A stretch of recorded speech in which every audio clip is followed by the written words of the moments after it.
Voici les titres de ce journal. UEMOA, réunion sur la revue annuelle des réformes, débutée depuis le 27 juillet à Abidjan. Les travaux de la réunion de l'UEMOA au titre de l'année 2015 viennent de s'achever. Toujours en Côte d'Ivoire, agriculture à San Pedro, la coopérative Sokopani réalise un excédent de près de 12 millions de francs CFA. Mesdames, Mesdemoiselles et Messieurs, bonsoir. Bienvenue au journal de Business 24 Africa. Débuté depuis le 27 juillet à Abidjan, dans la capitale économique ivoirienne, les travaux de la réunion de l'UEMOA sur la revue annuelle des réformes, politiques, programmes et projets communautaires au titre de l'année 2015 viennent de s'achever. La cérémonie de clôture s'est tenue ce vendredi à la salle de conférence de l'hôtel Yvotel d'Abidjan et a enregistré les présences de la ministre auprès du Premier ministre chargé de l'économie et des finances, Kabani Ale, du président de la commission de l'Union économique et monétaire ouest-africaine UEMOA, Cheikh Hadjibou Soumaré, ainsi que de plusieurs experts. Cérémonie au cours de laquelle les conclusions issues de ces travaux ont été livrées. Suivons ensemble le reportage de Noël Kaou. L'une des spécificités de la revue annuelle 2015, c'est l'accent mis sur l'exécution des programmes et projets communautaires à la lumière des instructions de la dernière conférence des chefs d'État et de gouvernement de l'Union. Au titre de la gouvernance économique et de la convergence, la loi portant création de la Cour des comptes a été adoptée. Au titre du marché commun, le niveau d'application des tests sur l'union douanière s'est amélioré. Au titre des politiques sectorielles, il a été signalé que des progrès restent à faire. La revue du portefeuille des programmes et projets communautaires indique une lenteur dans la réalisation des activités.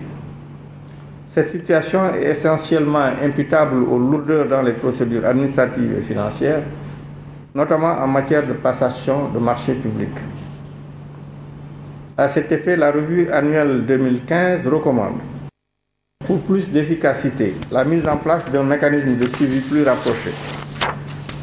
Il conviendrait également que la pression des autorités nationales soit permanente sur les gestionnaires et sur tous les acteurs impliqués dans la mise en œuvre des projets et programmes de Côte d'Ivoire.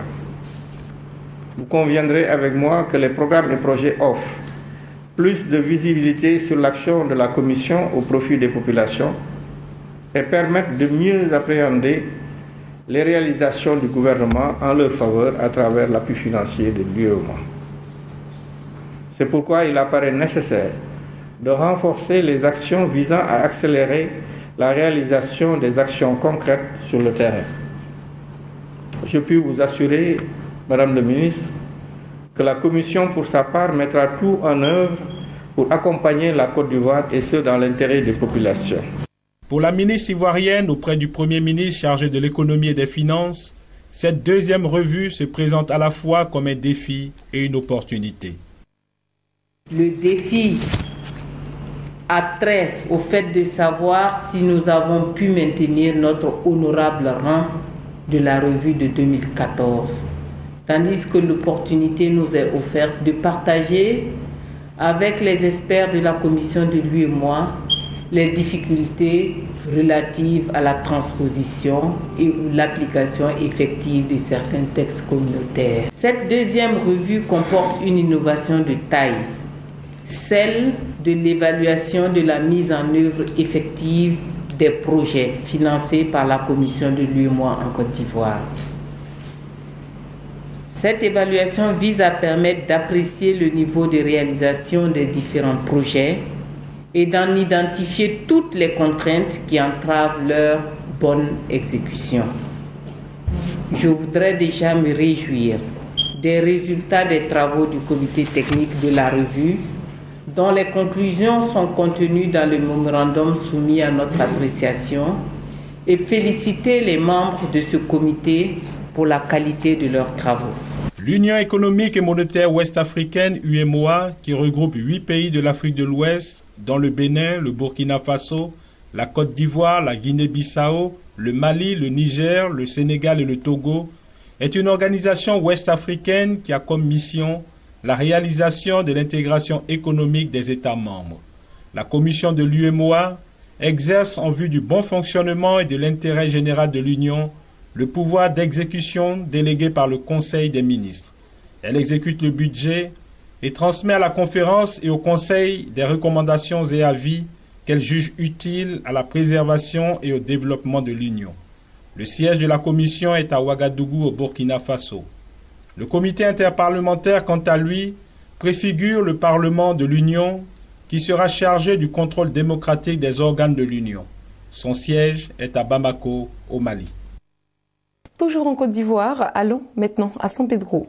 La coopérative agricole Sokopani, dans le département de San Pedro, se porte bien.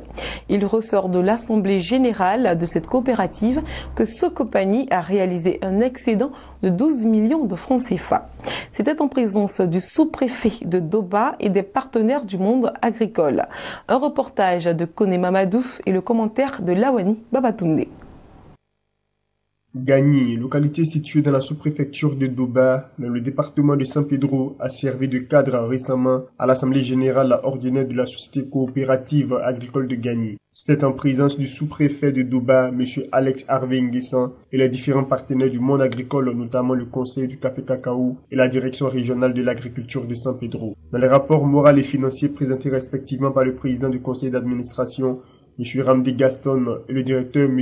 Gagné Duro Olivier, la société coopérative a commercialisé plus de 3000 tonnes de cacao, dont 1900 certifiés, ce qui a permis à la société coopérative de réaliser un bénéfice net de plus de 22 millions de francs CFA. Après déduction de charges, la coopérative s'est retrouvée au cours de la campagne écoulée avec un excédent net de 12 millions de francs CFA. Pour la campagne prochaine, la société compte réaliser 5000 tonnes de cacao et acquérir des véhicules de ramassage.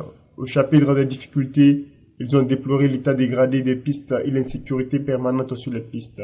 Présents à cette assemblée générale ordinaire, les représentants du délégué régional du Conseil Café Cacao, de l'ANADER, du directeur régional de l'agriculture ont salué la tenue de cette assemblée signe de transparence et de bonne gouvernance. Ils ont surtout instruit les producteurs sur la maladie du swollen shoot qui menace dangereusement la cacaoculture. Aussi l'ont-ils exhorté les producteurs membres à s'approprier les bonnes pratiques agricoles et à livrer toute leur production à la société coopérative. Quant au sous-préfet de Doba, M. Alex Harvey Nguessan, il a salué le professionnalisme de la société coopérative et leur quête de l'excellence. Il a surtout exhorté les producteurs au strict respect de bonnes pratiques agricoles et à mettre fin aux pires formes du travail des enfants, non sans inviter les producteurs à l'union et à la solidarité, les dirigeants à la rigueur et à la bonne gestion, afin de construire une société coopérative forte et compétitive pour le bonheur de tous. À présent, l'information en bref. La compagnie aérienne Sifax Airlines a suspendu provisoirement ses vols vers et depuis la Tunisie depuis le 30 juillet 2015. Une décision prise après l'annonce faite la veille par l'Organisation internationale du transport aérien IATA d'arrêter toutes les opérations liées aux transporteurs privés tunisiens. Sifax Airlines n'aurait pas honoré ses engagements financiers auprès de l'institution internationale et cette dernière a invité les autres transporteurs dans le monde à ne plus traiter avec le transporteur tunisien. Achevons ces informations en bref avec le Rwanda. La Banque centrale au Rwanda anticipe sur une baisse du franc rwandais monnaie locale par rapport au dollar américain en raison de la hausse de cette devise et aussi de l'augmentation du volume des importations. Désormais, le dollar s'échange contre 723 francs rwandais, mais les risques sont grands de voir ce taux monter du fait de la forte demande. Selon les chiffres publiés ce vendredi, l'inflation des prix au Rwanda a progressé de 2,8% à la fin de juin 2015 contre une progression de seulement 2,2% à la fin du mois de mai. Ce journal prend ainsi fin. Merci à tous de nous avoir suivis. Très bonne suite de programmes sur Business 24 Africa, la première chaîne panafricaine d'information économique.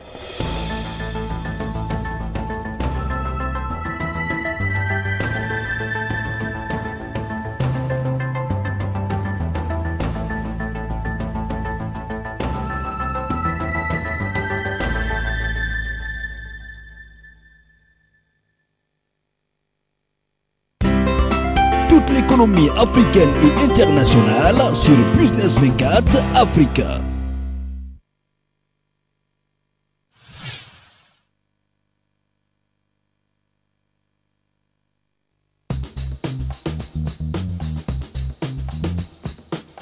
À compter du 21 juillet 2015, retrouvez Business 24 Africa sur le canal 161 de Canal+.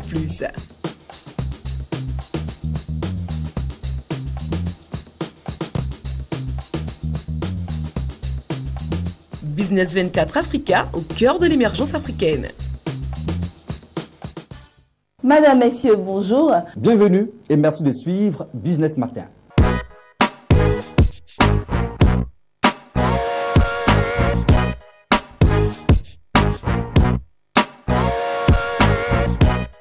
Chers téléspectateurs, c'est ici que nous allons mettre fin à notre émission. Toute l'équipe se joint à moi pour vous remercier et vous donner rendez-vous certainement pour d'autres rendez-vous de l'actualité. D'ici là, portez-vous bien et à très bientôt. Bonne suite de